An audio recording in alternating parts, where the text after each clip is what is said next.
I love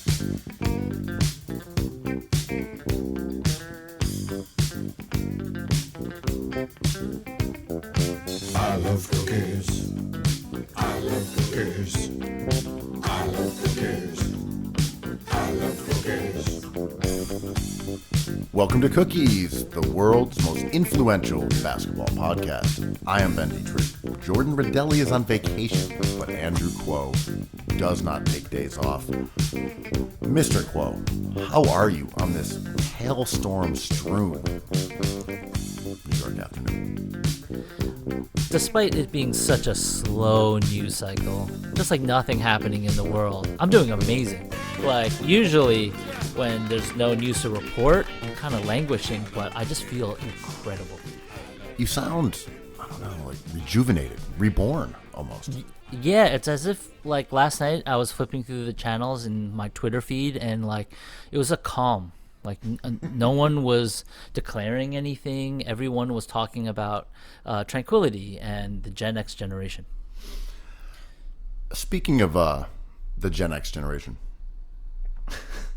as we always do. Yeah. I do think the Gen Xers are really the guiding light in these troubling times. How so? You know, I'm down. We understand how to slack. We're the ones who skating, freestyle rapping in ciphers, grunge, Smoking weed. Yeah, like log off. You know, just hang out. Listen, if your parents have lofty expectations for you and you don't succeed and you end up in their basement, there's no shame in that game. Sometimes, it takes time. Get yourself some dirt weed, a VHS tape, like the hallmarks of Gen Xdom. Start a cipher. Get all those Beatles reissues. Get all those Urban Outfitters vinyls, 150-gram vinyl records. Think a lot about Winona Ryder. The typical stuff, and that will set your mind like blissfully at ease. Listen, I'm just into Nick Drake right now. Yo, but crazily enough, I mentioned this last pod, somehow I've been listening to Joy Division. And this happened because I started thinking long and hard about New Order and how much I love that band because none of them can play their instruments and how it really kind of coincides with what I do in my studio. And I revisited some Joy Division jams looking for the box set on streaming services, which it's not on iTunes. Maybe it's on Spotify.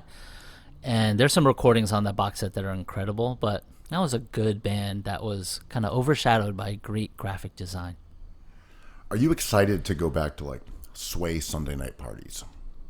No, but I definitely had fun. I mean, my connection to Sway. I love that place. So what Ben's talking about to our Patreon subscribers is the Smiths night every Sunday that our buddies threw, and I kind of roundabout, just by showing up every weekend, got involved in too.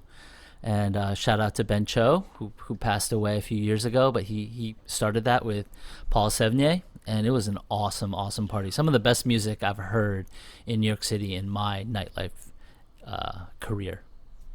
Great music, great crowd. It wasn't all Smiths. Huge crowds, lines. Yeah. And being on a Sunday night in a kind of desolate part of like West Soho, like had a real niche in nightlife there for a while. Yeah, I talked to some nightlife people. They're saying, sorry, I didn't mean to cut you off. I was going to say, I think places like that, now it's called Paul's Casablanca. I think we'll start seeing some of those opening up like in a few months. Ooh, I hope so. Possible. I know a lot of them lost their leases, and there's a lot of shuffling. Have you heard any stories of businesses who stepped away from their lease, buying into another one at a discount? I've not quite heard that. I knew it was a possibility. I've definitely heard of like bars and restaurants just bouncing on leases for like that's definitely happened. I don't know specifically of places who have pieced out on a lease and then gone and signed a new one somewhere else. I don't know if it's just such a legal imbroglio to do that. Like maybe you actually really have to be kind of calling it quits on one project if you're jumping out of the lease. But I could be wrong that maybe that kind of thing is happening. I don't know what the landscape will look like in terms of commercial real estate because it's not anything I pay too much attention to. But in my mind, there's this idea that we're going to have all these incredible new spaces to like party at. Or incredible new spaces to put Wells Fargo's ATMs in. Or Bank of America's or TD Banks or Chase ATMs. The sweet wafting scent of Subway sandwiches. Yeah, I feel like that for a while, all these banks tried to flex a little bit, and there was kind of a dip a few years ago. But I wonder what it's going to look like coming back, because the idea of it being interesting, like mom and pop run spots, is like a cool idea to think about. But isn't it just going to be a Sweetgreen? Well, I mostly hang out at the Capital One Cafe. I think that's like nice, like the hottest spot in town. When I do a little work on the ATM, I'd love to have a fresh cup of mud alongside of it. It's that Gen X culture. Banking. Yeah. Well, ATMs are kind of done now too, because you could do it all on your phone on an app, right? It's ridiculous how little I use cash now. It's wild. Yeah. I was kind of a cash holdout. I'm like, I'll use cash. I kind of like having cash. Cash is king, Quo. Yeah. Now I just never have it. Never. Cash is trash. Yeah. Went to the ATM and kind of like hesitated before putting in my code. I was like, what is it again? Yeah. The only reason I carry cash around these days is for Chinese food, because a lot of the Chinatown spots still are cash only. But like you can buy a slice, like Scars, you can just swipe. Williamsburg Pizza, runner up to the Cookies Classic, you can just swipe for a slice there. There's no minimum, Some restaurants are cash only, of course, and they feel really anomalous now because you just never have it. I went to Little Frankie's not that long ago. I'm like, cash only? All right. All right, we'll leave at separate times in order to make it clear that we're not trying to bolt on the bill here. It's like really exceptional at this point. My favorite move was a cashless restaurant with an ATM in it. But I get it, right? Because you can do so much book cooking to make it worth it. Even if it puts out some customers, you can manipulate that tax season so efficiently if you just deal in cash. Not to say you're cheating anybody, but you can like declare kind of like a broader scope of I think people pick up what you're laying down. Yeah. Well, not that you're making any accusations of wrongdoing in the restaurant world, but potentially couldn't you also save like credit card fees and processing as well? Yeah, for sure. Couldn't that at least be an argument that's less nefarious than cooking the books? My friends had a bar for years, and they resisted doing the credit cards and the PSI. I think that's what you call it, like the digitized cash out stuff that's hooked up to a bigger company, and they have to sign up for a service. And they were kind of punk, and they were like, we don't want to pay middle fees for MasterCard or Visa. Like, we're just not interested in that. And then they did quick math, and they were like, oh, we're definitely doing this because it encourages people to stay at the bar, it encourages people to buy more drinks. It's just like better for business. And they're like, oh yeah, business exploded after that. So the fees were just no problem. I think people have had to do some odd reevaluations of their business models because of how things are now, like the seating always being different. Okay, it's 20% inside, it's 50% inside, but now there's 10 seats outdoors. Like, I think it's sort of forced people to be creative in the same way like an injury to your star player makes you figure out new roles. And of course, some teams lose, right? Like, we're doomed. Other ones like, wait, all right, we got a solution here. Like one of my friends who was a bar in Brooklyn was like, I think we're just going to get rid of all the seats at the bar because they were impeding traffic. And we realized that we're selling so many more drinks because people can walk in and out and get to where they want to go and just get drinks really quickly. Yeah. I'm like, okay, that theoretically makes sense. I love all this shit, obviously. And of course, failure's baked into this. It's not always going to work, but I love it when places try new things. Like, we got a margarita machine. I'm like, all right, how's that going? It's like, well, great at first. I've seen it work for some people, not for others. Or like switching up the music, or switching up, like you said, like the architecture of a space. I love that all. But I don't, as much as I like going to the same bar, I don't like the Cheers phenomenon. I don't think like the staff should necessarily stay the same. Everyone should be friendly, and the staff should. I like to see familiar faces, but it's like, oh, we're serving food this week, or it's like, guys, we're just gonna show the Final Four. Sorry, it's gonna turn into a sports bar for the month of March. I like all that stuff. I think it's fun. I might have mentioned this before, but the only thing I really miss about bars over the last year or so is a little bit opposed to what you're saying. Is that I kind of miss going into a spot and just grabbing a seat at the bar and knowing the bartender, hey, how's it going? Yeah. Pour me and beer, and shooting the shit with a bartender versus making plans and saying, okay, well, let's meet somewhere and we'll get a table outside of a place, and you go there and they're all full, so you kind of decide to go somewhere else and you wander over there, and then that one's full and now someone wants to eat. The spontaneity of just walking into a bar and sidling up and grabbing a beer is basically the thing that I miss the most. Oh yeah, and I think Cheers was a hit show, and I think people still talk about it for that reason. It's almost the function of a bar. But I do think there's enough of those situations where, like, sometimes it's nice to get a little change. Again, I've retired from this life. I miss it. I think we've all retired from this life, but I don't know if I'll Have be you going actually back. retired from it, or were you forced into retirement for the time being? I feel like I've been out of it for 4 years, maybe 4 or 5. My hangovers are so bad. I can't, after having one beer, I'm just like sluggish. Like, yo, man, the interns need me. I Really? can't be You think sluggish all day. You think a singular beverage is really doing that to you? Well, it's not like I'm like in desperate in a desperate situation. It's just I'm kind of slow and dumb, and I think like corner threes are good, and you just gotta man up. The interns need me. Will you guys try harder? Oh, you came out flat. Oh, just need a little more offensive energy. Listen, my stomach isn't feeling good. I got a case of the bubble guts, and maybe you can come out more aggressive in the second half. Oh, fuck. The interns are shaking their cages. It's like, get a grip. It's not aggressiveness. It's a word about nothing. Oh, man, I just feel like I just need to want it a little bit more this morning. Let me get some Advil. Yeah, it's just like, you just knock Steph Curry down. That's all you have to do. So when you're talking about trying new things, I was thinking about what we've been eating over the last year, and I mean, it's speaking for myself, and I think especially that it was the winter. So our options are, of course, as far as orders go, like deliveries, limited to what's around you. But cooking at home, you don't get great produce in the winter, particularly.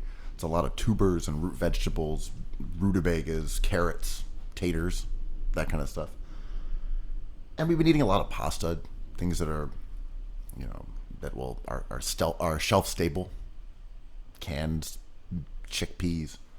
Is this how we eat now, like peasants, or are we gonna like eat nothing but steaks and quail eggs like once we go back to normalcy, or will it not just change at all? Well, it's odd. I may be having a different experience than you, because since all these, I think we talked about this a few pods ago, since all the restaurants aren't ordering all of these strange vegetables, we could buy them now. So like at my like Korean grocery store, there's like cool looking like endives and like really awesome looking asparagus, and a person from the food industry told me it's because the supply is still there, but now you're the end of the chain, instead of a restaurant gobbling up all the good mushrooms. I got some good purple asparagus that I haven't cooked yet. It looks very excellent. What's the plan? There happened to be something in the Times today. It was just like, fried garlic with asparagus. Super super simple. Are we talking lemon or it was like herbs? it was like just garlic oil. Then take the chips out, like the slivered garlic. Let them dry and get crispy, and then just cook your asparagus for a few minutes until it's bright green or perhaps bright purple, depending on how this asparagus goes. And that's it. Maybe a little salt and pepper. The urine is wild after asparagus, man. It is shocking, always. I always forget that It's crazy. It's crazy, and it's so distinct. And I always forget. I'm always just like, I am hydrated. I am going to relieve myself so I can have more hydration. And then I'm in the bathroom like, what the hell? And it's asparagus. I'm like, right, I had asparagus. And asparagus. And asparagus. An adult portion of asparagus. Yeah, I had some asparagus, and this was recently, and I, went to urinate at a restaurant. And It's embarrassing. It was yeah, like humiliated. yeah, dude. It's embarrassing when you're in a public restroom. I was like, Jesus, I somehow befouled this lavatory with my urine? Yeah. What kind of person are you? Am I Paul piercing up this restroom for these kind folks? I had asparagus, and this Yeah. is the result? Asparagus is not my favorite vegetable, but it is not boring. And all I ask for vegetables is to be not boring. But I know you're a lumpy, little thing that was dug out of the ground, but will you make my urine stink?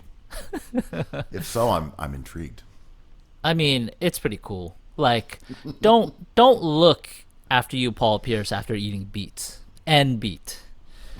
It's scary, and it's natural, and that's how they make paints and other dyes. All right, I'm gonna need an ambulance right now. Oh, right, I had beet A some root goat, vegetable. I beat some goat cheese. Yeah, that was delicious. I loved it. Yeah. Nice and earthy. A little parsley on top.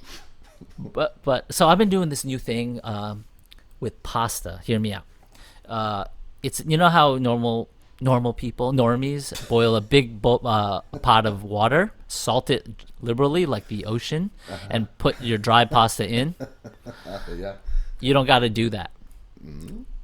So this works best with like the rigatone of the world. But So right, so you're saying like the shorter, more tubular, not like a bucatine. or something that might stick together. So you just put the dry pasta in the pot, cover it with as much water that just covers the surface, and just boil it until the water's gone. And it's great. It takes half the time. It's perfect. And you salt it a little bit because not as much as you would do a pot because you're not discarding the salt water. And it works great with sauce because you have that super starchy stuff like at the bottom of the pot. It's awesome. It's a Kenji Lopez alt trick. I believe this because Yeah. I think the sort of mythology of like a huge amount of pasta water so that your pasta could leisurely float around and not run into each other was always kind of the way that you were taught to do it. Mm-hmm. But I'm with you. I think in recent years, people are like, we'll just stir it up. Yeah, totally. And then you can obviously boil water much faster. And the key point that you said there is that the starchiness. I had a little miso butter pasta earlier. Nice. Tell me about it. Same deal. You got to keep that nice starchy pasta water and use it in the sauce. Delightful. Like what kind of miso? What are we talking? That's like couchy pepe with miso, that kind of thing. It was that one. I've made this before. It was with red miso. Nice. A little tart. I gotta say, if anyone really needs a fast, like 25-minute, no effort dish, that's the one. It's whatever is in your cupboard. A little miso, a little bit of butter, a little bit of Parmesan.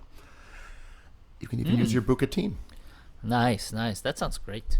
I mean, if you were a vegan soldier, you it could substitute for the Parmesan because it has that umami, right? Mm-hmm. Yeah. So your pasta technology that you've been using though. AO pasta technology. Yep. It's amazing. I'm here to say it's amazing. Also, I have a new scrambled egg. All right, hold on. Let's get to the egg in a second here. You've reinvented the egg, but the pasta technology. Are you only using this though with like the fusil or short and tubes? Have you tried this with a spaghetti. I have not, but I've seen Kenji Lopez Alt do it with spaghetti, and it works fine. But you just have to like jostle it.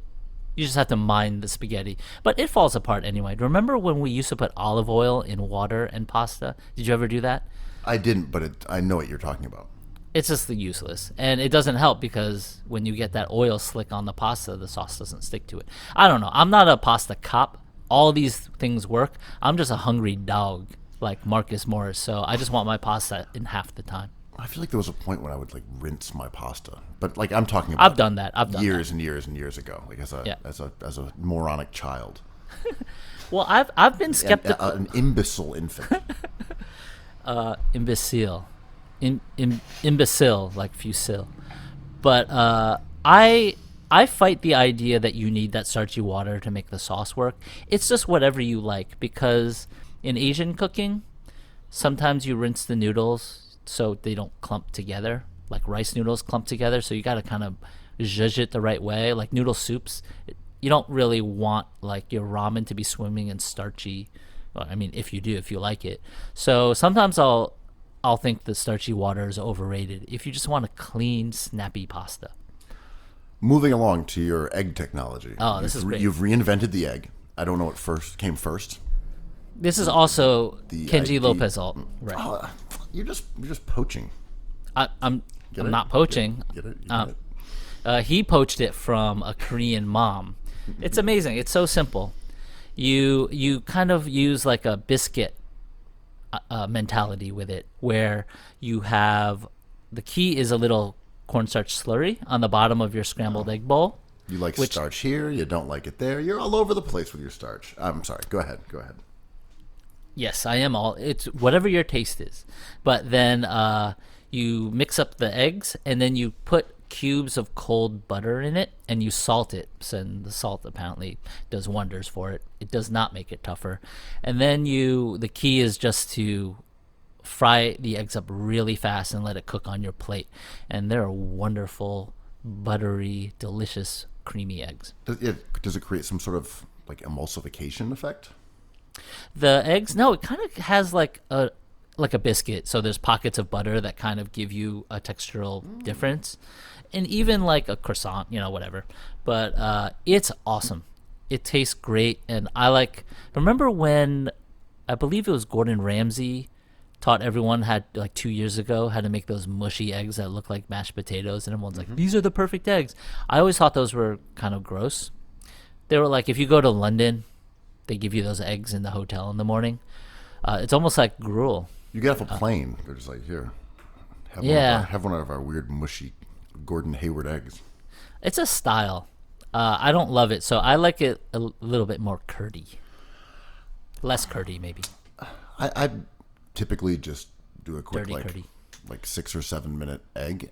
My biggest issue is forgetting whether it's 6 or 7 minutes. Like I'll make the classic 6-minute egg, or is it a 7-minute egg? Like if I remembered the title, I would have a good chance of getting the time right. It's like bars closing at 11 or 12. Huge difference between 6 and 7 minutes. Just a big ass difference. And I get this at this point, like even the other night trying to go by a few places, we went by Finelli's. Like, no, well, we're still closing at 10, but I think we're going to push it to 11 next week.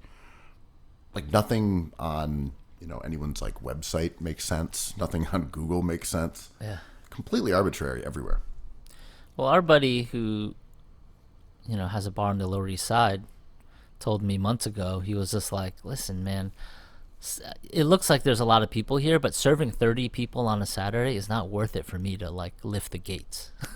Right. I have to do all this stuff in order to be open, and like I might be breaking even, or I could just chill and wait for this thing to pass, Like let it go, master your delightful egg at home, and it's fun. Master your pasta technology. AO pasta. Yeah. It's great. It's liberating. It's as if I've been freed from the shackles of pasta authenticity. It's not going to be freed from shackles anytime soon. Let me guess. No, go ahead. It's not the interns. No, Derek Chauvin. Yep. Thought that was a reasonably good opportunity for a segue. We missed this topic all last episode. Worth talking about. So, the there was a justice might be the wrong word, but accountability seems to be the one that everyone has settled on. There's been some accountability for the death of George Floyd. And the police officer, Derek Chauvin, was found guilty on all counts, and most importantly on second-degree murder, which could carry up to 40 years in jail. I don't like anyone going to jail particularly. I'm just anti-incarceration. But as long as there's people being jailed, and that's how this system works, well, great. But I think there was a sigh of relief that the conviction came down in this way and not like so many beforehand. The sort of mentality of waiting and see what happens and being disappointed and outraged and shocked by the result, I think weighed heavily on everyone's mind. I don't know how people were supposed to respond other than to say, like, well, thank fucking God. Yeah, I mean, I was very pleased with the verdict because I believed he had made a grievous decision that was captured on tape, luckily. That Gen X tranquility is not only tranquility, but also a built-in hatred towards police, law enforcement, and all that stuff. So I know my own bias here. I've grown up not loving cops, but I think I agree with you. Like, I think it was a sad day still. I was happy for the family because they told us they were happy. I was happy for the people who expressed relief and justice and whatever words that work. All those words are good.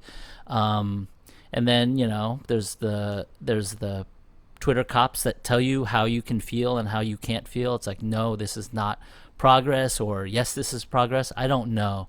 I thought it was a really nuanced but powerful night.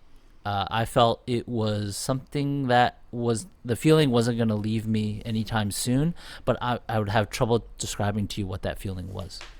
Yeah, for me, it was just so evidently what had to occur. Just from, we saw this, we know what happened. That the case itself didn't stand out to me as any kind of landmark. I understand that people would say, well, finally, because of our poor history with these kind of courtroom decisions.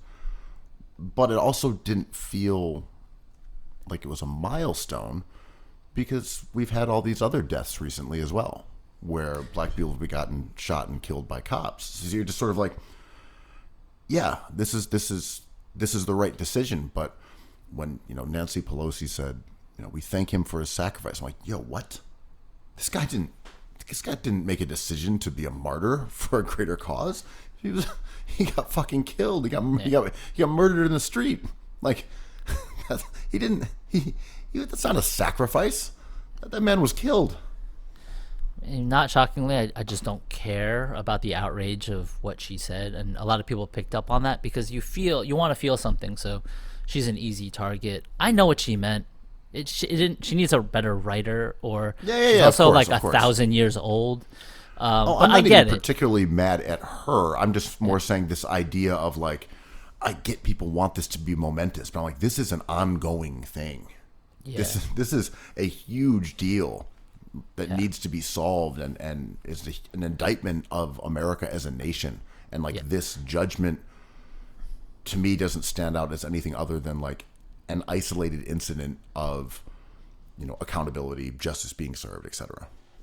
Yeah, and I'm not even sure it's something that will ever be fixed in anyone's lifetime. And, there is a bit of, example whataboutism going on whenever something like this happens. Like, well, there's somebody who was murdered here, and what about this person? Do we care about this person? I think the important thing for me to think about is, like a meme, certain things capture your attention and your imagination, and this George Floyd incident, murder, really hit a nerve. And there are people suffering from atrocities daily and today and will tomorrow, but I think it's okay to focus on certain things that kind of bring us together. And I'm kind of with Nancy Pelosi, man. Like, yo, he didn't mean to be a great man, and I don't know what he did, but like, I will never forget his name or his face. Right. He had a like almost like cool sculptural face, and like you just saw it so much last summer, like yeah, constantly. Was it like almost in the way that you think of someone being on like a dollar bill? Like we just saw his face so many times. And there was no milkshake duck about this, right? Like, his family seems wonderful. There was nothing like it. It kind of played itself out, in my opinion, in the way I wanted it to after the horrible thing, which is like the family's supportive, the community is supportive, the cop was guilty of murder. You know, I'm like, I'm not satisfied, but I am not enraged. Yeah. Right. I think we just have to have the perspective, right? We can say this was right and this could be a step in the right direction. Yep.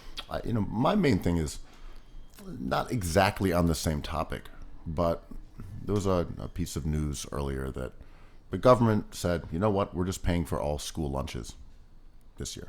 I like that. For all children.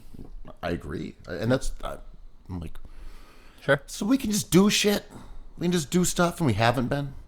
Like, let's have all the poor kids be stigmatized with their lunch cards for generations. Oh, yeah, lunch for every kid. I mean, there's certain things that make no sense, right? Like healthcare, elder care. Why don't families get tax breaks when they have kids? Like, you're creating the next generation of Americans, neighbors, voters. Like, you should incentivize parents to have kids and raise them in cities and grow. All this stuff makes no sense to me. I love this country. It is far from fucking perfect, and I think like when we say it's a step in the right direction, I'm even more skeptical than that. But gradually, there is an upward tick towards. I mean, if we have data and information, this all helps, and like, I really hope people go to whatever table they have to go to, and we just really look at data, and then count emotions and mix it all up and just try to come up with the best solution we can. I don't know, like, it sounds hokey, but like, we can't really fix anything, right? Because human beings are incentivized by different things. Well, I think you look at college debt relief. That's certainly something that Biden could more or less snap his fingers and do. He might. He might. Still, yeah, he might. He might. Yeah. I'm saying, but they don't, right? And you're like, that would probably help a lot of people's lives. Yeah. And you could do it, but you're like, I don't feel like it. It's a real test, though. It's a real test of fortitude, because the immediate argument is like, but I worked my whole life to pay that off, and I just paid that off this year. Why does the person next to me not have to go through that? I'm like, this is a challenging mental exercise, but you just have to let that go, right? Oh, yeah. And I don't know. I don't know that people would say, I just paid this and scraped and lived in misery off of nothing but shallot pasta and the new reinvented egg for the last 7 years so I could do this. You should too. I don't know how many people think like that. Most people say, yeah, I wish I didn't have to do that, but I wouldn't want it on the next person. I don't know. I don't know. Maybe. Yeah, like, maybe. I went to a state school a long time ago. Like there's not like major outstanding debt. Yeah. I mean, I like the roundabout solution to this issue. Let's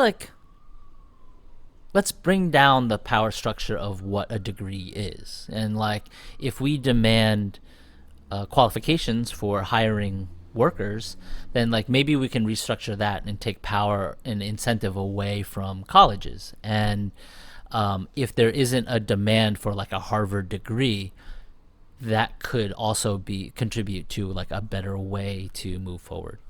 I don't know enough about the history of higher education becoming rampantly overpriced. I don't know that much about how that happened in the housing market as well, but I do know that, over the last, let's say 30 some years since Ronald Reagan, property values have gone up like 6 times or something like that. And there's been this concerted effort to just jack up the price and value of a college education, of owning a house. Like this little wooden structure over here on this half an acre, yeah, that'll cost you $600,000. This apartment, oh, that's 1.2. Like, all these ideas of what things are supposed to cost definitely seem kind of like an extortion plot, like hatched against young people. Take out $150,000, $200,000 of loans, and then you can work your way into owning a small piece of property. Yeah. Stop me if I'm repeating myself, but like I think I've said this on Cookies, but one of my buddies has, I asked him what qualities does he look for in New York City for a mayor or a governor to apply their skills to, and his answer is always, which I love, is he wants New York City to be available to anybody who wants to live here. And if you live in Texas and you don't make a ton of money and you dreamed of living in New York, he wants to make this place accessible. And his solution to that would be stop punishing what we think slumlords are. And like, sure, it's not going to be perfect. There's going to be like leaks and rats and roaches, but it would include a portion of our society that like these high-rise condos don't. And, we kind of punish what we think are slumlords, and we incentivize like corporations to make these glass buildings. He's like, what if we sacrifice like aesthetics for accessibility? And I thought that was a pretty interesting idea. I mean, I guess I could see it both ways, because the slumlords also are going to raise their prices whenever they can. But I am also horrified by every new gleaming cube that gets erected in Lower Manhattan or Brooklyn. Yeah. I say slumlords out of ease because it's easily recognizable. Just like incentivize someone to make a building that is cheap.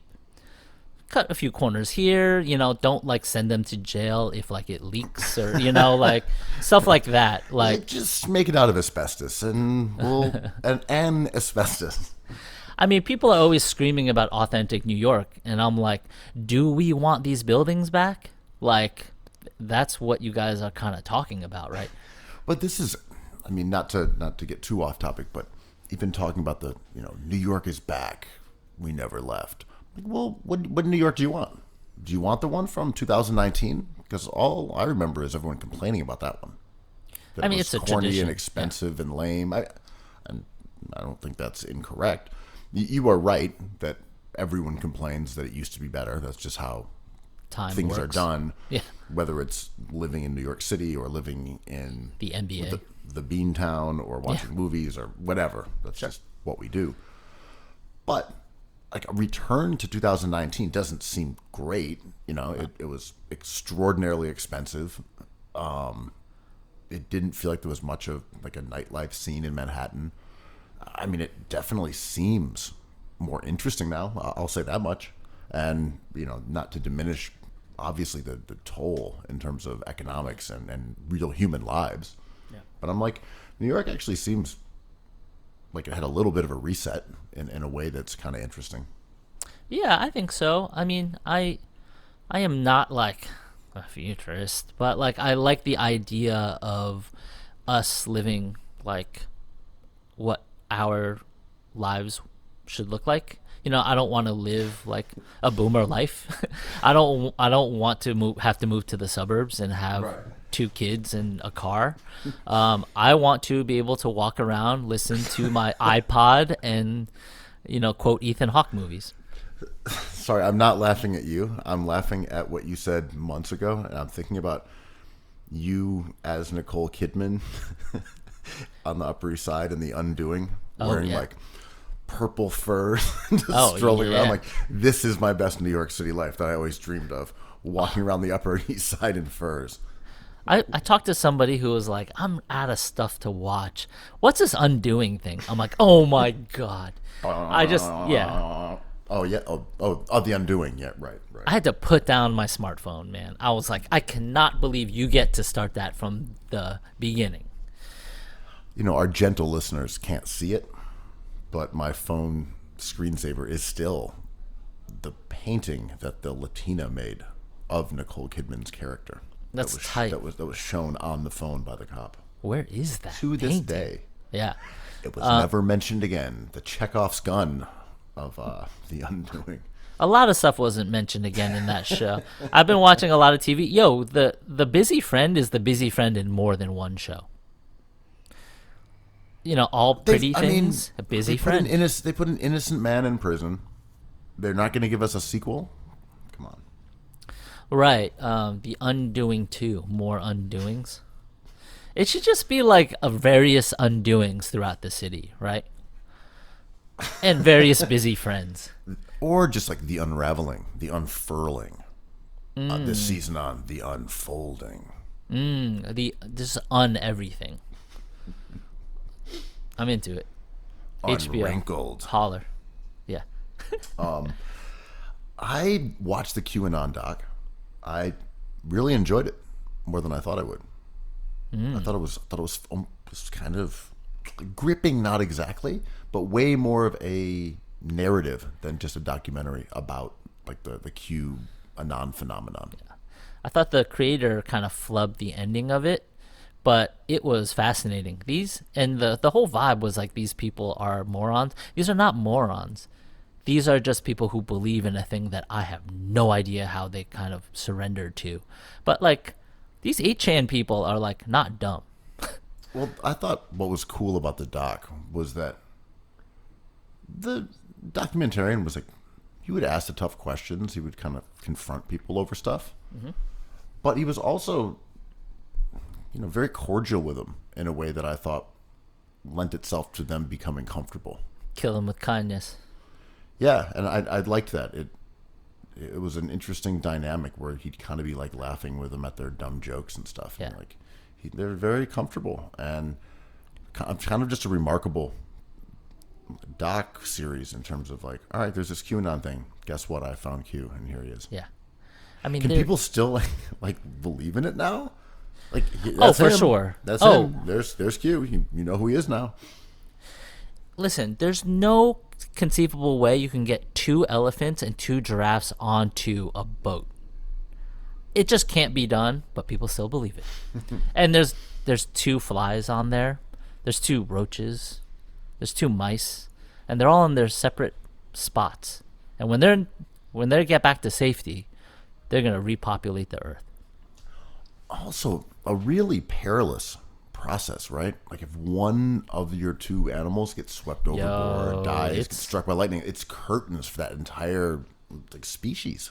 Think about all the species that we don't have now because they all got dysentery or the scurvy. Like, is there a rat? The unicorn wasn't eating any limes. Fuck, scurvy. Those 2 leprechauns, they needed some vegetables, man. Too much corned beef. Only corned beef.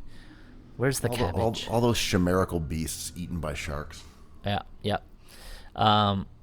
Yeah, we don't talk enough about the casualties of the Ark, man. I'm talking about Noah's failures. But listen, just getting on the Ark is enough. That has to be a W in itself, right? Like, not every species gets onto that boat. I mean, just the curation and the knowledge to like inspect the genitalia and be like, that's a male, that's a female. Like some of those things, we're talking about Sasquatches. You got to really dig around. Have you seen that Sasquatch documentary on Hulu? They find him? No, he apparently. So I started it, but I nodded off. But I'll report next cookies. He's responsible for a bunch of murders, and they're like, yeah, it's fascinating, right? Like Sasquatch, the mythical character, or someone who resembles Sasquatch. I need to watch a documentary. Does this tie in with like the Russian group of hikers that disappeared, and then they found their bodies like strewn across this snowy place? I think they tried to blame aliens or Sasquatch on that. Well, we know aliens are probably more likely to exist than Sasquatch, right? I'm still on the fence on aliens. I got to be honest. This new footage isn't really convincing me. I mean, Are you talking about the Tucker Carlson one? Well, I was talking went about re-viral. Yeah, a bit. I was talking mostly about Yeah. the videos of the government has acknowledged like we're their own and we're taken by whether it's members of the Navy or Army or Air Force or etc. I mean, I've been It's kind of just a triangle, man. I've been turned. Like, I think fungus and cephalopods are extraterrestrial because why not? Their DNA just doesn't resemble anything on this planet. So I have no problems being Kyrie Irving about this all, being like, yeah, of course. There's things that we cannot see with our stupid eyes that, like, a little green buddy's hanging out with me right. No, it's not Sam Cassell. It's my green buddy friend that I cannot pick up with my human eyes. I'm more likely to believe that we're just living in a simulation and there's a glitch every now and then. Then these are like actual people who live on other planets, or not people, but humanoids or creatures, or just, I'm like, maybe this whole thing is kind of a farce. Yeah, but you'd hope for the glitches to be like more revealing. If this is a simulation, which I'm into, and there are glitches, these glitches are like really boring, right? It's like deja vu. Yeah. It's like Dreams. a hailstorm. Yeah. Zion Williamson. He's definitely a glitch. Okay, the Knicks being the 5th seed. You want to talk about it, don't you? I'd really love to talk about some Knicks right now. Are we ready to switch to hoops, though? Yes. Okay. Let's do it. All right. The Knicks are balling, man. They've won a zillion games in a row. It doesn't seem like they're going to lose ever again.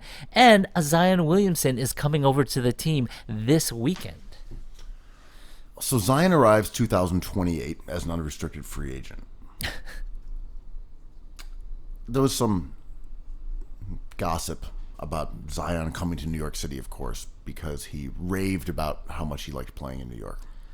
And pre-draft too, he was talking that New York heat, that New York culture. And I don't think he ever wanted to go to the Pelicans. He didn't seem excited Who about does, that. man? Do you really want to eat prospect. po' boys? Have you had a good po' boy? Yeah, I have. I mean, Yeah, they're delicious. I like New Orleans, but I agree. If you were looking at the options, you're like, well, New York City versus New Orleans. New Orleans is a small little city. It's really humid. A lot of humid issues. I like oyster po' boys the best.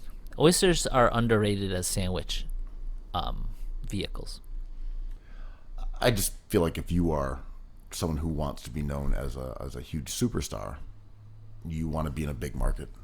And I always looked at someone like Porzingis when his agent said, "Well, we don't want to go to Philly," and Sixers fans were angry, like, "Fuck that guy." I'm like, well, the Sixers have 2 centers, and the other teams that are in that same area who would be drafting are the Knicks and the Lakers. The Lakers, yeah. Like, that's where do you think you would want to go? You Respect to Philly. I love Philly. But Yeah. I mean, I'm not knocking the Sixers. I'm saying your As a options are city. playing behind Nerlens Noel and Joel Embiid, or going and being like the man in New York or LA. It's not the toughest thing for an agent to prefer. yeah, definitely. So Zion, even before the draft, was openly like, I'd love to play in New York.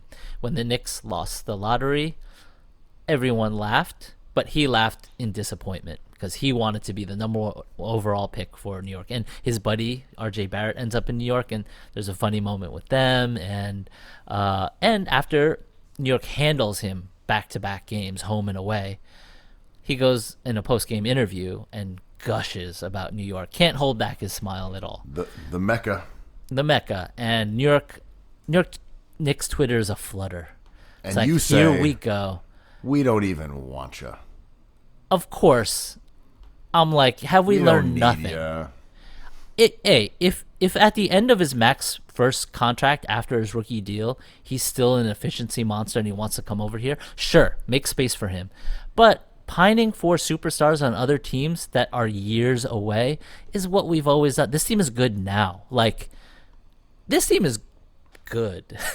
Maybe they're pretty good. I think they're good. I'm impressed. I'm impressed by the Yeah. defense. I think I was not alone in thinking that some of their early success was not going to be sustainable on the defensive side, in It's particular sustainable. Opponent shooting, but their defense is really good. They work hard. This is not a purgatory team, as I love to. Well, that's what I can't tell. Yeah. Because to be clear, they've won like 7 in a row, right? Against some 6 in a tough row? teams. Yeah, Against 7. some good teams, yeah. Yeah. But ultimately, they are Easily 2. But they are like 4 games above 500. They're about as good as the Grizzlies right now. The East is not good, and they're better than the Celtics. But the reason I don't think they're in purgatory is because, assuming they can re-sign him, Julius Randle's a good player who's young. He's going to be 27, 28 by the time his contract is up. I'm going to assume they're going to max him out, and he's going to be one of the 3 max slots. This is promising because they have 2 other max slots. So, by definition, they can't be in purgatory if they still have moves to make. If that move is Bradley Beal, I'm like, okay, we're closer to purgatory than not. But if it's Lonzo Ball, I'm like, this is potential to be good in a bad East and to maybe get to a conference finals. And that, to me, is not like a Indiana Pacers fate. Well, I mean, that's an interesting dilemma. I mean, I would rather have Beal, I think, than Ball. No. Even though I'm more of a fan of Lonzo Ball. But what would you do with R.J. Barrett, who's cheap and needs shots? Oh, I'm not necessarily putting this through the context of the Knicks. I'm just saying, if you're going to pay whatever Bradley Beal is making right now, probably 30-something versus Ball maybe getting 30 himself, I think Beal is the better player. But I don't know. I disagree there. Only because shooting and scoring is easier to get than shot creation and court vision. I'm a Lonzo day one. He just, but he also gets injured a lot. Remember, Beal did too at that age. Yeah, I mean, I'm a huge Lonzo fan. I'm just saying, and if your timeline with the Knicks is based on Julius Randle, is it based on what is the Knicks timeline? I don't really know. I think it's Julius Randle. I think it's safe to say he is the piece you have to build around. He's still young enough. And maybe the timeline is just like his next 3 years. Just see what you can do. Because after that, you can switch to R.J. Barrett's timeline if he becomes a league average player. Or, like Mitchell Robinson, who seems to be more of a complimentary star than like a primary, like ball hand, like a usage star, right? I think you ride with Randall and then you ride with RJ. There's reason for optimism. IQ seems good. There's reason for optimism. All they have to do is make sure they use these 3 max slots wisely. So I guess that's my question. We are both guys who believe that players should get as much as they possibly can if that's what they want to do. Oh yeah, Everyone salary cap is racist. Yeah. And like Andrew Wiggins, get paid. All good. Like, I will never hold that against a player. It's I will just never money, yeah. make fun of a player for turning down a contract. You see people being like, Nerlens, idiot. I'm like, yo. No, bet on yourself. Make that money. Like, he was wrong. He lost money, but you're like making fun of him for that? Like, you're just being weird. People are gross, but Nerlens... That's what I'm saying. It's just gross. Like, I hope Nerlens' performance this year is... the Knicks should give him $10 million, $13 million this year. Yeah, I hope someone pays him 10 and he actually ends up getting, a 3-year, $30 million contract and he can be wealthy for the rest of his life. I hope it's the Knicks. Yeah, he's awesome. Yeah, he's a really good player. Yeah. But just the taking joy and being like, hey, idiot, should have taken that $16 million. Yeah, he should have. He would have a lot more money. like you're happy he didn't? Yeah. But anyway, I digress. Nerlens is playing great. But from an econometric standpoint, are you okay with paying Randall Tobias Harris money? Yeah. 35 to 40 million a year. Yep. It's done. Randall is my Lord and Savior now. I'm in the Mecca. You danced, you stared. Yeah. And now you're in. I'm in. He's a wonderful player who's still reasonably young. I had my doubts. This is like the best way to be wrong. I thought he was kind of more two-dimensional. He's kind of a 3D player, man. I love Point Randall's kind of a joy. He's not like the best point forward I've ever seen, but like The dude can handle the ball. He's like fun. Just max him out. It's fine. I'm into it. Well, it's funny because when the Knicks signed him, I was more into the signing than you were, and now I'm kind of like more out on him than you are. He's a changed player, right? And you can say you would have assumed whatever with him. I think many people would say, I saw this coming. I did not quite see this coming. Of course, I saw every bucket. Right. Every mid-range jumper, every bull rush to the hoop, I saw it all. I mean, I'm kind of more intrigued by his passing ability. He's like a triple-double threat. Like, that is cool. Is there a player in the free agent market that could duplicate what he does easily and maybe even be better at it? I don't see it. I don't think Kawhi Leonard's leaving the Clippers or coming to New York. Like, Julius Randle is what you want to spend your money on. Randle has been, I would say, better this year, especially on defense. You know, that is reflected in his overall sort of cumulative advanced metrics, etc., because the Knicks are a much better team defensively than the Pelicans were when Randle was on that team. But you look at the per 36 numbers, it's like right on target. He's actually scoring less this year than he was that season. He just plays a lot. Again, it's not a knock on Randle. I'm saying, you know, with the Pelicans, he's 24 years old. He had put up 25 and 10 per 36 minutes. See, and, you know, similar efficiency, even more efficient, really. The passing, I think, is the that's point the one. 5.9 to 3.7. That's a big difference. Also, with free his throw turnover shooting. staying stable as well, which is really impressive to have that kind of spike in creation, but not, you know, a accompanying one in losing the ball. His overall field goal percentage is lower, but his 3-point percentage, his free throw percentage is higher. He got better. I think it's reasonable. You know, people got on Richard Jefferson for calling him an all NBA player, but sure, why not? Like, we're kind of splitting hairs because like he didn't appear to be an all NBA player out of Kentucky or in his various stops in the NBA with LA and New Orleans. But he's good. And I'm not trying to fight it. He's a good player. Of course, I'd rather have like Zion Williamson or LeBron James, but like Julius Randle's cool. I'll take him. It's funny walking around New York the last few days while the Knicks are in the throes of their winning streak. People are excited. Ecstatic. People are into it. Oh, there's Knicks. A buzz, man. Oh, nothing about the Nets. Nothing. Fuck. No one talks about the Nets. Like, they have three of the best players in the NBA. Granted, they've missed time and skewed, so their schedules haven't necessarily dovetailed. They haven't played many minutes together. But still, Kyrie, Kevin Durant, James Harden. James fucking Harden ended up on this team. Just having Durant and Kyrie is enough to take over a city in theory. And crickets. No and one then cares. you add Harden in a stroke of luck, and you manage to like surround him with good players like Jeff Green and TLC and Joe Harris, your boy, and Walking Waluigi. bucket. These are good pieces, yet no one cares. Guys, we're not even exaggerating. If you're not living in New York, there's no buzz for the Nets, man. I mean, maybe part of this is that going to games is still just, I don't know, I wouldn't say that it's not socially acceptable. It's just not something that anybody's doing. Like the capacity is low. Yeah. I feel like out of friends that I know, only a couple people have like put a photo up on a group chat and been like, I'm at the game. Typically there'll be like multiple people from the same group chat. Like, I know 4 people at the Knicks game right now. Yeah. Or even some Nets games. So I do think if people were in the stands and there was the normal kind of attendance, the chance to go and see these 3 guys together would have a more palpable energy to it. But at the moment, people just want to talk about the Knicks, who are 5 games over 500. And we're all Knicks fans, right? So I wish there were more Nets fans, because that would mean people would let go of the idea that you have to stick to one team. Root for whoever you want. It doesn't matter to me. But I love the idea. This is what I love.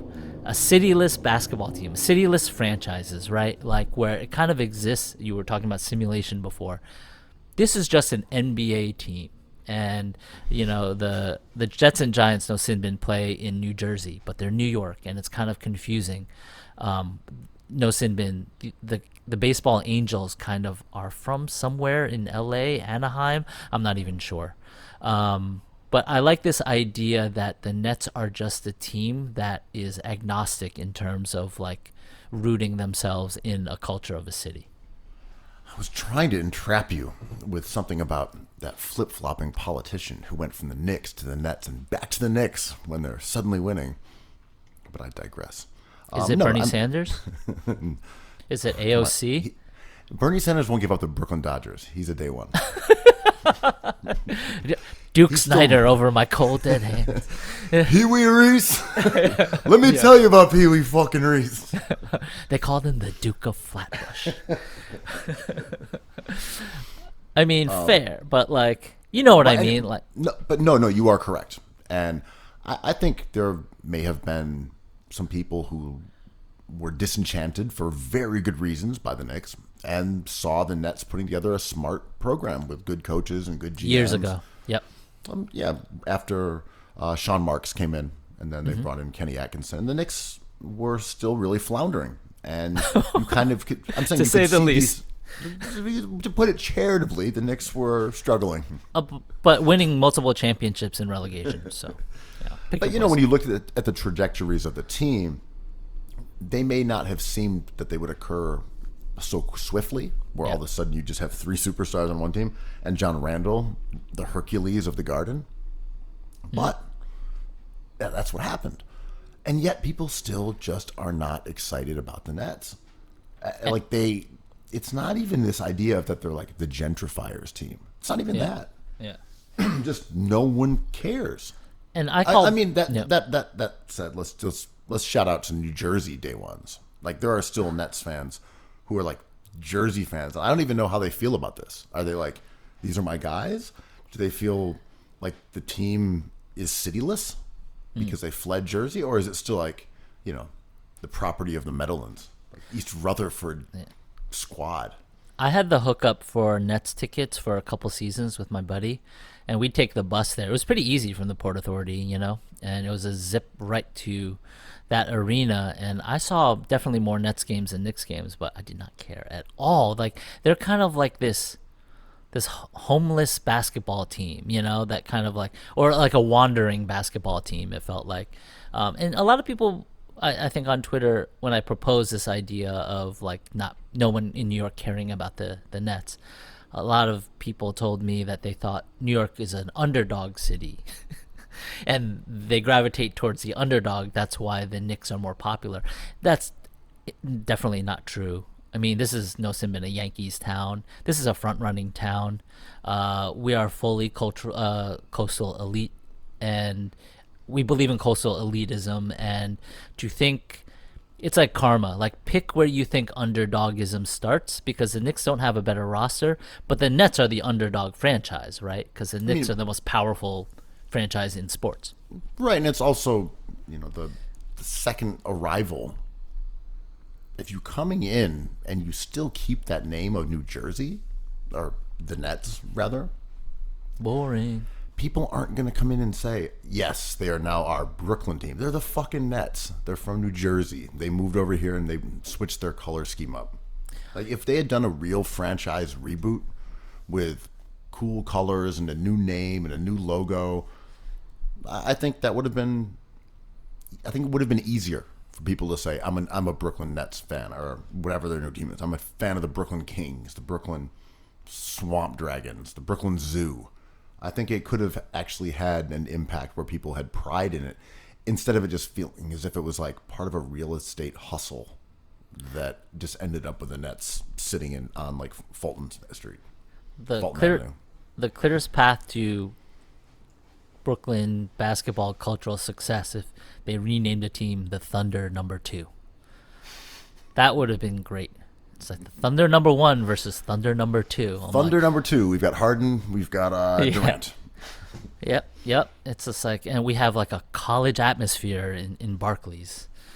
There's nothing to do in Brooklyn except this team. Watch this team play. James Harden's been as advertised, of course. He's awesome. With Embiid missing some time, I think people are hesitant to just declare that Jokic is the MVP because what fun is that? Like, don't we? I'm we doing wanna that. We want to argue about this, right? I I love personally, MVP arguing. Yeah. yeah, people want to argue. If you say, "Well, it's Jokic," we're all in agreement. You gotta poke the bear. Oh yeah. You gotta say, actually, Embiid played plenty. Or are we forgetting about James Harden? And I think some of the new guys who jumped into this conversation are Steph Curry, who's just had an absolutely bananas stretch of games where he's making pretty like good. 10 3-pointers a night. Yeah. And then Donovan Mitchell is another one that I saw. I can't remember if it was Zach Lowe or someone was like retweeting some sort of Utah propaganda about Donovan Mitchell should be in that conversation. Hey, if they have the best record in the league, the MVP has to be on that team, right? Yeah, let's just give Gobert every award then. Jingles. Defensive Player of the Year, Sixth Man of the Year, Most Improved. Just give them all to Gobert as penance for his pandemic that he started. That we wrongly blamed on him. But the Curry thing is interesting because the team is, that team is awful, man. Draymond Green is still really cool, but like he is regressing a little. Oh, he's getting older, and the surrounding pieces Curry has to play with are just like very tough to watch on what it seems like a nightly national basis. Like they're always on TV. Dre is still really good, but his lack of a jumper. It's wild. No one covers him on offense, which is fine. He's still a great player. The thing was, it was easier for him to get away with not being a quality shooter when you had Clay there. And I mean, it's obviously with Durant, but just adding that second guy with gravity, Dre was able to, go and set screens away from the ball, then cut. Like he was very good at navigating, his lack of a jumper. But I will say he's also taking those shots. Like, don't take them, dude. I know, but he's like blowing layups and stuff. Yeah, I would say not to take him either. But then you look at Jordan Poole and you're like, I might have to take this man. Andrew Wiggins just like, all right, I'm bombing some threes tonight. I mean, Dre only takes 2 threes a game, but I mean he's shooting That's a little a lot. bit over. He's shooting a little over 25%. Like they're not worth taking, my guy. No, 2 is too many. But I get it. Like their supporting cast is crazy. But so back to the MVP thing. Curry is just having one of his signature kind of stretches that he has occasionally, and there's talk about him being MVP, which is wild. I don't know. I mean, I find that just absurd. It's but, fun. Like, I don't agree. He is great. Like he's been phenomenal. Yeah. And he's not the most valuable player in the league, though. No, they're a 500 team. Like without him, would they be like a 20-win team or a 16 win team? Yeah, probably. But that's just not how you win MVP. I know, and that's what I like. Like LeBron going down and the Lakers kind of languishing. It's like it credits him. Like I like the idea of an MVP not playing 90% of the games. Like we were a championship contender and I went down and now we're number 1 in the lottery. I'm like, you're MVP. But Harden has kind of been disqualified because he's had this annoying Achilles injury, I believe, or hamstring, and he just re-aggravated it yesterday. So it looks like he's played his last regular season game probably, but he's only 8 games behind Curry, who missed some time. And it's like, is this like an example of recency, like bias, in that we're seeing Curry playing these late season games and Harden did his damage in the middle of the season? Yeah, or Dame Lillard, right? I mean, yeah, for sure. He's out of the conversation. Curry's absolutely going crazy, but really, Lillard puts up, 29 a game versus Curry's 31. Yeah. He has more assists. Yeah. Neither one of them is a great defender. Curry's actually probably better though.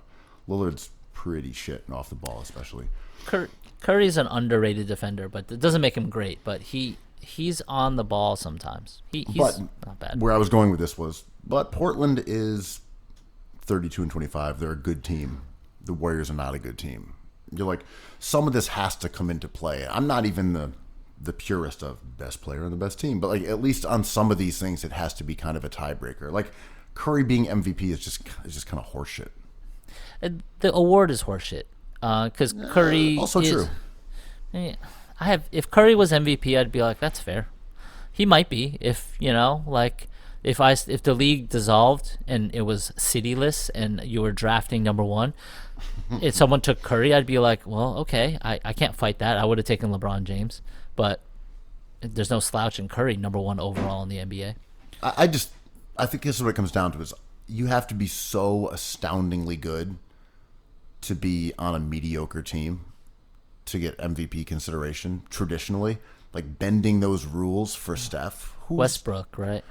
Right, and it was like, oh my God, a triple-double, like what? Yeah. But now we don't believe in that. But the thing with Curry is like, they may not even be a playoff team. At least Westbrook dragged that sorry team to the playoffs. But what if Curry does make the play-in and goes into the third round? Like, I think MVP is just fraught with contradictions, and it's super fun. That way, I want to talk about this forever. But, like, Kobe Bryant didn't win a lot of MVPs for, I think, good reasons and funny reasons. And LeBron James probably should have won more. I don't think every year, but if he did, I'd be like, well, he's the best player of all time. A lot of it is, as we always say, fatigue, boredom. Like, if Joe wins this year and next year he comes out and has an even better season, he's probably not going to win it, right? Well, and you didn't mention Giannis. Giannis is in the talk too, unless he's fallen off and I didn't notice. He's disqualified because he's too good. Can't even bring up Giannis. Like, that's because he's won two in a row. Yeah, you can't win two in a row, go nowhere in the playoffs, and ask for a third. Like, sorry, man. Like, there's a finite amount of these. We don't give them to LeBron every year. I mean, we should. It has to be Jokic. Jokic is the best player in the league this year. It's absolutely Jokic. He's unbelievable. He's also been really durable. And yeah, look, he's awesome. I don't agree with necessarily with the whole availability is the best ability, but at least it's something to take into account. Yeah. If Joe plays 10 less games for Jokic, who gives a fuck? Yeah. But if he plays 15 to 20 less, then that matters, especially in a shortened season. But again, I don't really care. Like, if you missed the games early on and then came tearing back and were healthy the rest of the season, I feel like that would be kind of what you were saying with recency bias. I feel like that would be more, I don't know, maybe it doesn't matter. Yeah. I don't know. I just don't care that much about people missing games. Do you care about teammates? That I don't love off-on numbers for this reason, but off-on numbers are incredibly interesting. Like, Joel Embiid, to me, is a totally legit MVP. He's also playing with the best defensive player in the league. Jokic is playing with, like, Will Barton and, like, Jamal Murray, who was okay before he went down. I wish he didn't go down. Murray's having a good year. He's good. He's not Ben Simmons, right? He's not even Tobias Harris. No, he's a good player. He's skilled. He can do some amazing things. Like, he's a gifted player. I'm assuming he has gravity without checking. I'm assuming he draws. This year, I think he shot a little bit better. His efficiency was up this season. I'm not even looking at the numbers. I just from what I remember. But in the past, he's been like kind of, how would you describe it? Like all hat and no cattle. Is that the saying? Sure. Something along those lines about hats and cattles. No, he's a really good player, but like I don't put him into the category of like Tobias. Maybe it's Tobias Harris, but Ben Simmons is an all-star, and Jokic. When you watch them play, it's like when Jamal Murray is cold, he's as streaky as any shooter is. Jokic just does so much work for that offense, man. It's I agree. Wild.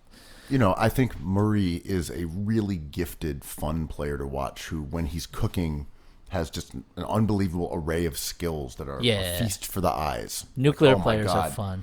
Look at this guy. He is just, how could anyone be better than this guy who we just saw score 50? Like, going behind the back, doing this, 2 steps. Oh, my God. Euro, what? Yeah. On one layup. Ankle, hobbling to the bench. He's like just a gorgeous basketball player. Like when he's got it going. Yeah. But I would say someone like Ben Simmons has just the impact on winning and team quality is just vastly, vastly superior to someone like that. I mean, whose quality is basically as good as like as good as Murray is, I don't think Murray really makes a huge dent in how good the Nuggets are overall. I mean, if you were Jokic and you got a call from the GM being like, hey, I'm sorry to inform you, we moved your guy, but it's for Ben Simmons, he'd be like, what? Are you kidding me? It would just be a different team, right? Yeah, I like Denver quite a bit. I don't think they're a contender without Murray, but like, it's tough. Michael Porter is good, but I mean, Murray is their volume scorer, right? And like, we know volume scoring is depreciated in the NBA, but you still need that guy to make a run, and not having him is a big deal. I mean, I don't know exactly when Murray went down in this streak, but I mean, they've won like 11 of their last 13 or something like that. Yeah, they're rolling. But against, I mean, the Knicks won 7 in a row. Like, against what competition? And like, if they just, who do they match up in the playoffs? I mean, right now. Right? I mean, look, we know that it's impossible to recollect all the games when people's teams were intact. Mm-hmm. But during that stretch, they beat the Pelicans, the Hawks, the Sixers, the Clippers, and those are good teams. The Heat. Those are all good teams. I mean, the Grizzlies Clippers. okay. The Clippers are dubious because of injury, but yeah, I forget. I don't know who's playing. Yeah. So right now the Nuggets are in 4th place, so they would be matching up against the Trailblazers. That might be an out for the Nuggets. Could be, right? Yeah. The West is always tricky with those early matchups. Yeah. That fat part of the Western bell curve is tough. Yo, it's a tough league, right? And like, if Lillard's healthy by then and the Nuggets haven't found a way to replace Jamal Murray and the Trailblazers beat them in 6 games, like, would anyone be surprised? Not really. I don't know. I just don't think Curry is in the mix in terms of being a legit MVP candidate. Giannis definitely is not. I think it's just a joke. He obviously is not. I think it's Harden, Embiid, Jokic are your kind of only viable candidates. With Dame in that mix, I would not say he's really on the same level as like those 4, but I can sympathize with someone who says that Dame is there as well. I get it. He's been great. And I get Julius Randle's in there too. So, you know, like, these are all things that everyone understands. Everyone gets that, you know. Everyone gets it. Yeah. Like Luke Cornett, the most improved player. Sure, we know this collectively. Yo, the Celtics look good with the doofus, man. The doofus has helped the Celtics. Sixers could have had that doofus so many times. The doofus is valuable. I like the doofus spreads the court. Yeah. Whether it be Luke Cornett or Kelly Olynyk, like, shout out to those doofi who make their teams better. Those middlemen, doofi, who just like kind of are the connective tissue of these Kembas and Tatums. I mean, Cornett's doing basically what you could have expected. You know, per 36 minutes, putting up 11 points, blocking 3 shots, he's grabbing 8 boards. Yeah. He has not really shot as nearly as well as he did in Westchester or for the Knicks from 3. But he's making enough that, you know, like, he punishes teams for leaving him alone, even if he doesn't really space the floor. If that makes sense. He physically spaces the floor, but teams don't necessarily respect him. Sure. Yeah, and it's a different dynamic than Tice. I know people really like Daniel Tice. I don't like that prototype of player. I'm definitely a Cornet dude, but I like who amongst us is not? Come on. I like the way he plays. Are you an Anthony Tolliver guy? Because I am. Well, it's like I'm spinning my fidget right now. I'm rocking what shoes were popular then. Oh, can we talk about Kobe Bryant and sneakers? Talking about shoes? I mean, you've successfully derailed my Anthony Tolliver discussion that I planned on having. Oh, I thought we had one last week. Oh, yeah, go for it. I'm down for all Tolliver talk. This pod is going to be renamed Tolliver Talk. Tolliver Talk. Another perfect Tolliver Talk pod. Well, the only thing I really wanted to get into was, like, what if it's like Tolliver Whist? Gruel King. Like Oliver Twist, but Oliver Whist. Oh, and okay. then we defund the Whist, and he gets less gruel. Like olive oil. There's a lot of cookies content at play. Anyway, let's move along to Kobe sneakers. So, the Kobe basketball sneakers. Good shoes. Yeah. I don't know if they're called the Mambas. They've been my favorite. I forget exactly what their technical name is, but they were my favorite shoes to wear for quite some time. And the New York Times article about them did point out what I've always believed about them is that they're very much a performance shoe. They're narrow, they're low top. You don't see people ever wearing Kobe's on the street. I've never noticed that. You'll see people with LeBrons, obviously Jordans all over the place. But Kobe's were sort of reserved for being like a very lightweight, wearable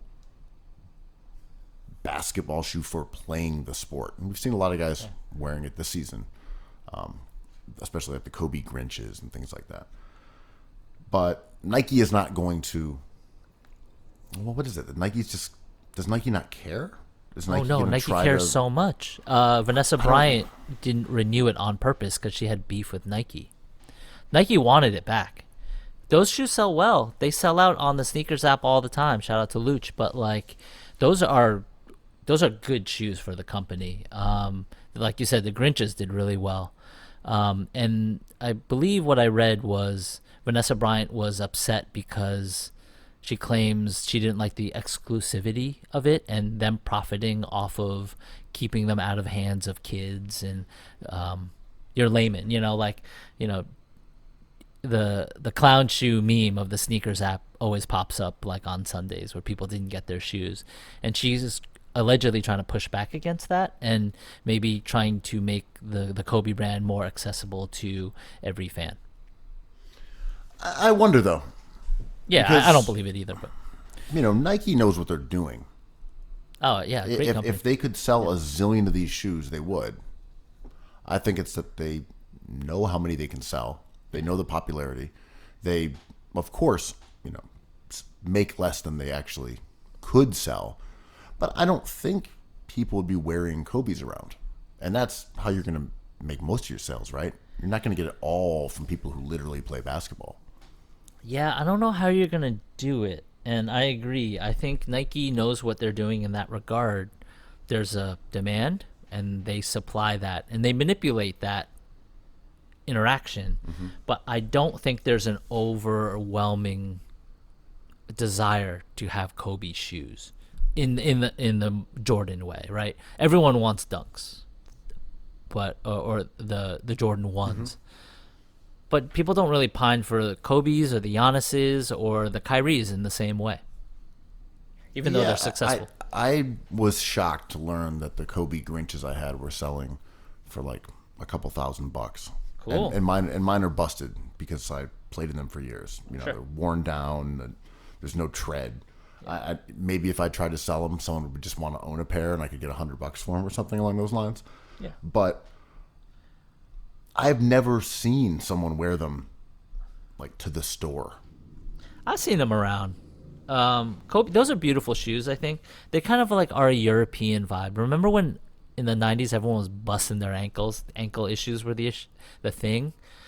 Injury du jour. They were 100%. If I remember the ad copy from back in the day, I think inspired by like soccer. Yeah, because Kobe had that Italian lineage, and they were right. Like doctors were saying high top shoes weren't necessarily things that protect your ankles, and strengthening your ankle was advantageous. And soccer players don't twist their ankles. Yeah, that the much. Kobe's were viewed as controversial and groundbreaking and kind of dangerous when they first came out. Like, you're really gonna play basketball without at least like a medium high top with at least something coming over your ankle. And as soon as I started wearing them, I did not go back. I don't think I've owned a pair of actual high tops since. I've only wore Kobe's and Kyrie's. That's the only sneakers I wear to play ball in. I have a couple pairs of Giannis's which have the same thing. They're like really low and light. They're great. I do like the look of the LeBrons. The LeBrons are like, to me, the most beautiful ones, like the weird fractal Superman, Fortress of Solitude ones. Those are just like incredible objects to me. But when you put them on your feet, it looks pretty silly if you're not LeBron James. For me, I mean, I'm a small guy. I think the design of the LeBrons are great. Some of them I've really enjoyed. They've always been a bit too heavy and a bit too sort of, I don't know if it's a width thing, but I'm not that quick to begin with. And a shoe that makes me feel even slower. Yeah. We're talking about precious life force being drained away. I need something that at least makes me believe that I have remnants of quickness left. I think my worst ever, though, I remember playing around at like a local gym when I was growing up, and I gotten a pair of the Larry Johnson Converse like React Juice. The Grandmamas? The Grandmamas, yeah. Those are cool. They were white with like teal and maybe purple on there. Yeah. They had the honeycomb kind I of like those. They're boxy. Textured base, and again it was like React Juice. Yeah. I remember this is when I first started like needing glasses, and I didn't know how to wear contact lenses at that point, Sure. And so I'm out there, and I'd just gotten like rec specs. Yes. And I'd never worn before. I put on a rec specs and these heavy ass Converse, and I'm like, what just happened to me?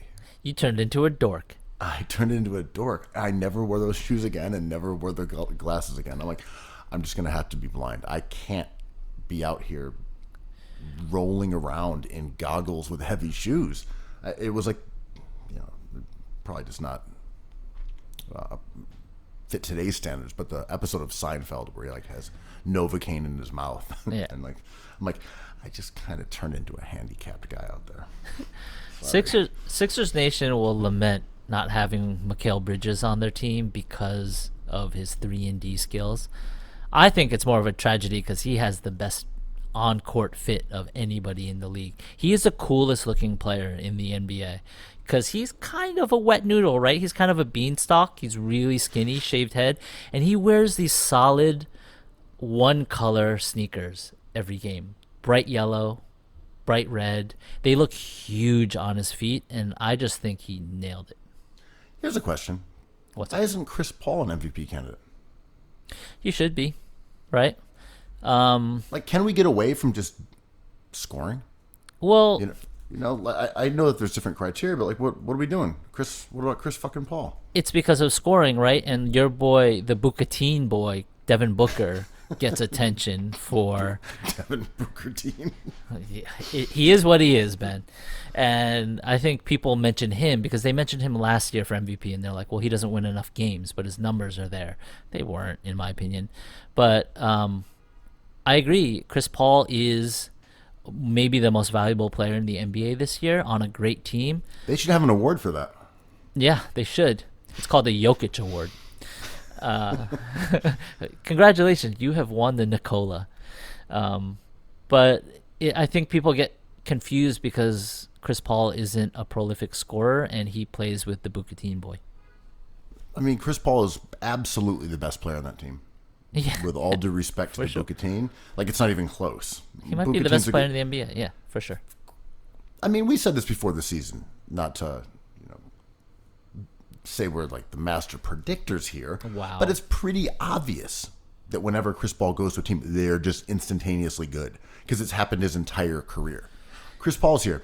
Oh, cool. You're good now. You win 50 games. Just pencil in because you have Chris Paul. It's like, let's see. It has never failed. Charlotte and you have Tyson Chandler. Okay, you're going to be amazing. Oh, the best in franchise history. Wow, yeah. Weird how that occurred. Yeah. All right, cool. Where are you off to now? The Clippers. Oh, a franchise reborn. They call it the Julius Randle effect. But yeah, but why isn't he a candidate? They have the second best record in the entire NBA. I think it's because of scoring. He's been healthy right? all year. The MVP has to be a scorer, right?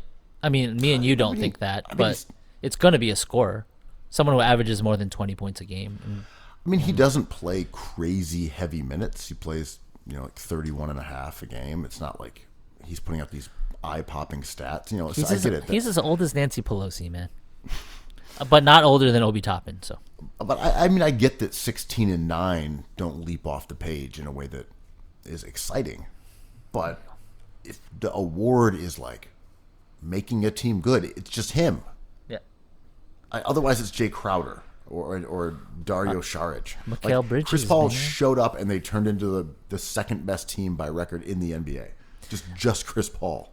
In a vacuum, let's say the Suns run away with the best record in the league from here on out, and the MVP voters had to pick a player on that team. They're gonna pick Devin Booker, right? Just because of his scoring. Right, I think it would be just so split, right? You'd have Yeah. like the scoring fetishists, and then you'd have wise people like ourselves who would accurately, Yeah. finger Chris Paul as the superstar on that team. Court vision and passing is the most valuable skill in the NBA in 2021. It is so rare and so impactful because you're surrounded by all these efficient scorers. If you have a Chris Paul on your team, you are fucking rolling, man. Yeah, I mean, I'm with you on that, and Yeah. I appreciate Lonzo Ball for that same reason. Yeah, he's cool. That- LaMelo's back. Yeah. I was thinking about the same idea, and like, is high level basketball IQ, passing, shot creation, is that something that can become more normalized? Like, is it innate? Is it born? Is it cultural within basketball? Just as an example, Jason Tatum has never been much of a passer. He's okay. But at this season and at the end of last one, he got a lot better at kind of throwing those diagonal passes off the dribble for threes. He just kind of like picked that up and learned to see the court better. And Jaylen Brown also became a better shooter and a better off-ball player. Yeah, now, I'm only talking about passing though, right? Because Yeah. passing is one of those things like you come into the league and you will rarely see someone go from being a bad passer to a good one. But what I mean is his teammate facilitated some of those passes. Oh, I right? see. Right. I just mean, I think you can teach guys to see the court better and make better plays. But I do wonder if because of LeBron and Doncic and Harden and LaMelo, will we get Halliburton, a larger sort of... Julius Randle. But will we get more players, a greater percentage of guys coming into the NBA with exceptional passing abilities, or will it kind of hover about where it is now, which is like not that many? Dude, looking at the draft class, I believe it's kind of built in. And of course, to your point, it can be learned in a step way.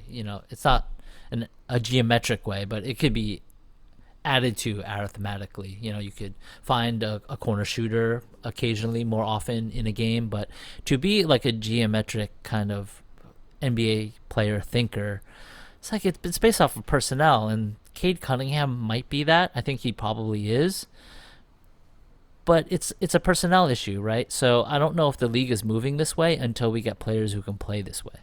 It's just so wild that people don't necessarily value passing as importantly as like volume scoring. When you just look at the best players in the NBA, and it's the fucking passing. LeBron James, man. His whole career. LeBron, Jokic, Chris Paul. Julius Randle. Yeah. But it's the commonality. Harden. These guys are so unstoppable. Doncic.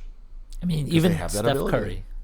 Right. I mean, Ben Simmons is up there, but Doc Rivers has decided that he should play like Montrez. So he's going to develop his his post game, and they can let Furkan Korkmaz and Shake Milton do all the passing. I'm so excited you gave me this Ferrari. I need to go to the Dwayne Reed in it. Oh, you gave me a bulletproof Porsche? Why don't I use it as a dump truck? Oh, I have these beautiful farm-raised organic eggs. I'm just going to boil them. And not drop cold chunks of butter into them. Oh.